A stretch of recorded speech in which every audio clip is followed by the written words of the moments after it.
The election inches closer. Drop boxes in Wisconsin, they're taking a lot of heat too. Now, they're designed only to receive absentee ballots. Sam Kramer explains how they work and how we got here. State law defines voting as a constitutional right, but it says absentee voting is a privilege that must be carefully regulated.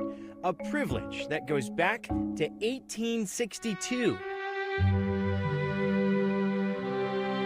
Then Governor Edward Solomon argued tens of thousands of men should not lose their right to vote while serving in the Civil War. So Wisconsin became the second state in the Union to pass a law allowing soldiers to vote outside the polling place.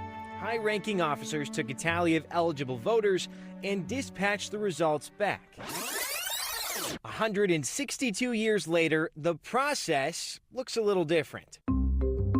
Enter the drop box. It's one of 4 ways absentee voters can send their ballots back to be counted if their city, town, or village opts to use them. Only municipal clerks can make that decision, and if they do, it's their job to set up the box, maintain it, secure it, and empty it before counting the ballots on Election Day. Ballot drop box use exploded in 2020.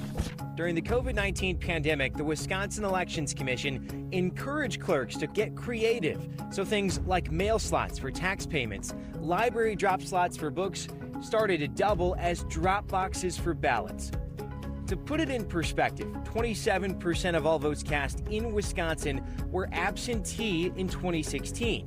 In 2020, it jumped to nearly 60%. The Elections Commission counted 500 drop boxes that year. Now, the commission's only aware of 78. Madison and Milwaukee have 14 each, while more than 60 cities, towns, and villages have opted not to use them. Now, the drop boxes became a political target around and especially after the 2020 presidential election. Since then, the Wisconsin Supreme Court has ruled on them twice, and the state is investigating a mayor for removing a drop box. We'll take a closer look at all that still ahead at 10. Ben, Kim? Such an important part of the election. Thank you, Sam.